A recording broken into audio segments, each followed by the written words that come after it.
Today we talk about how can you fix this problem or know how you can do that on your Shadowfly 2 app. So all you have to do, so you just click here on settings, click on it here. When you just click here on settings, it's going to show for you a list like this here. So then you go down, just keep going down, click here on apps.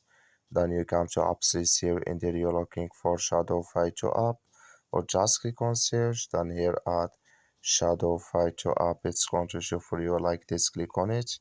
Then it's going to take you to this list here. Click on force stop. Then you click on OK.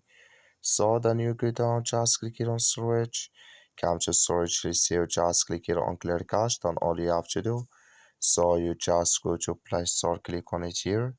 Then you search for Shadowfly 2 app. It's going to show for you like this. Click here on update, click on it, and it's going to work with you. That's all you have to do. Thank you for watching. Don't forget to support us by liking, subscribe.